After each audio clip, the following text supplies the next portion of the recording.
Greetings, everyone, and welcome back. I'm the Chancellor Soul Mike Boone. You tune in to a special Soul Facts Show two-parter on our feature presentation of A Tribute to the Siblings of Soul. The Billy Butler Story, Part 2.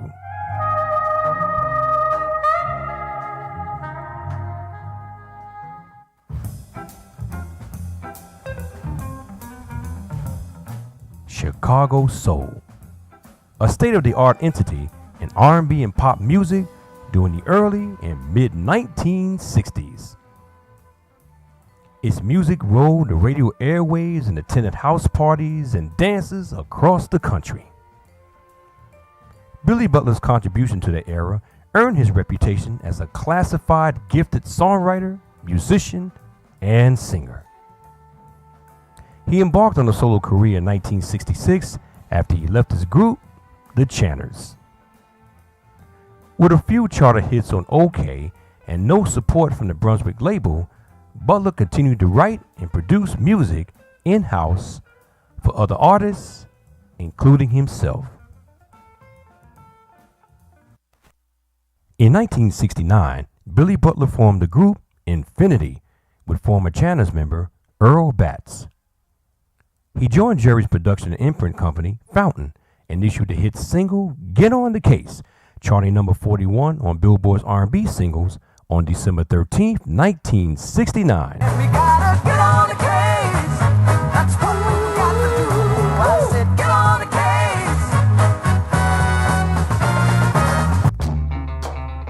case. In January 1970, Jerry Butler launched his Butler Workshop, looking for potential songwriters. The idea came to Jerry when he had to fulfill a contractual obligation to his label, Mercury Records, to record 30 songs a year. Butler decided to make a production deal through his Fountain company to Mercury, in which was a brilliant move on his part. Let's do a song that you and I wrote. Jerry and Billy Butler made a special appearance together on the groundbreaking PBS TV show Soul that aired on Thursday night, March 5th, 1970. The Butler brothers performed their classic I Stand Accused with Billy on guitar as Jerry soulfully croons on their masterpiece composition they both wrote together in 1964. A must-see for soul fans. And I hope, well, I sure hope it's not a crime, 'cause I'm guilty. Billy Butler and Infinity switched to Mercury Records and issued two singles, Soulation and Sure Is Groovy, in November of 1970. More business deals were made as Billy and Jerry inaugurated a new label called Memphis, with a 16-track facility located in Memphis, Tennessee. The group released I Don't Wanna Lose You, charting number 38 R&B in June of 1971.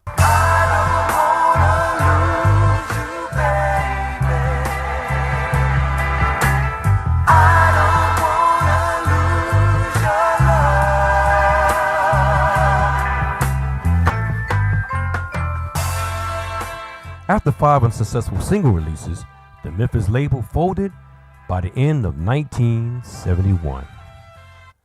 Butler and Infinity had signed with Pride Records, a subsidiary of MGM, in 1972.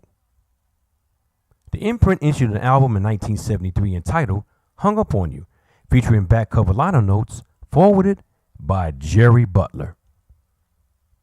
3 singles from the album, What Do You Do When Your Baby's Gone, the only charted hit, What do you do? How do you face it? Hung Up On You, and Dip Dip, I Got My Hands Full, were released. Well, lack of support from the company and more disappointment, a few years later, the group disintegrated. Billy Butler continued his creativity at the Butler Workshop, composing and producing for incoming artists. With time on his hands, he also toured with his brother Jerry's Iceman Band, playing guitar. Upon his return, Butler recorded demos, shopped around for labels, but just could not get a deal.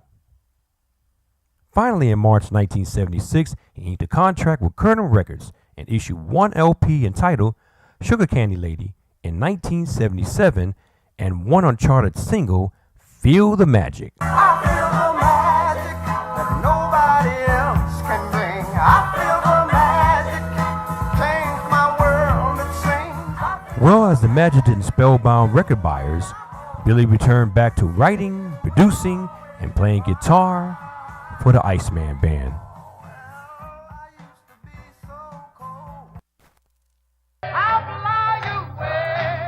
In his later years, Billy Butler continued his activity in the music business by composing his love of gospel music.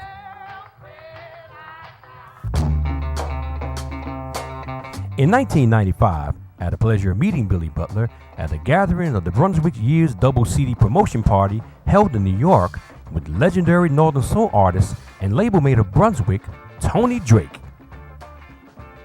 Billy was a total gentleman and one of the nicest people on earth. You know, he also composed Tony Drake's popular Drake's Cakes commercial in 1974 that aired here in New York's WBLS radio and was also a big play on Chicago radio as well. In 1998, Billy made his one and only performance for his fans of the Northern Soul UK community for Ian Levine's brilliant produced documentary, The Strange World of Northern Soul, on his DVD box set release. Levine contacted Butler to perform his 1966 masterpiece soul recording of The Right Track, added not only for the box set, but for the UK's groundbreaking Encyclopedia Britannica of Northern Soul. The box set was issued in 2003. You know, it also celebrates Billy's music contribution on various labels, such as OK, Brunswick, Fountain, Mercury, Memphis, Uni, Pride, MGM, Curtin, and Trumpet. Billy continued writing inspirational music right up through the millennium, when in September of 2006, he composed a tune for a beautiful singer named Shirley Slaughter, entitled Take Advantage of the Day, a song about time appreciation featured on a Philadelphia Soul CD produced by the late Wendell McDougal III. The CD was released in 2007. Sadly, Billy Butler passed away on Tuesday, March 31st, 2015 of cancer in the Chicago nursing home. He was 69 years old.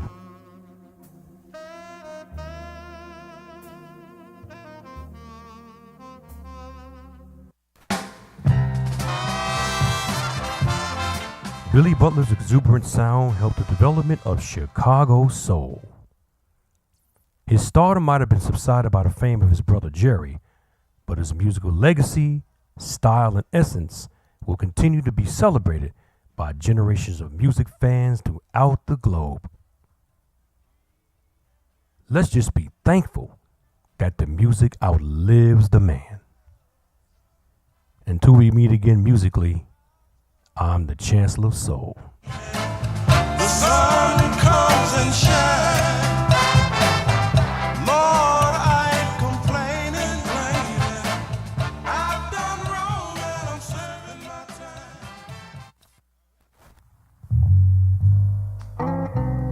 time. Soul Facts, a show written, created, produced, and copywritten by the Chancellor of Soul, Mike Boone, and is a non-profit organization presentation.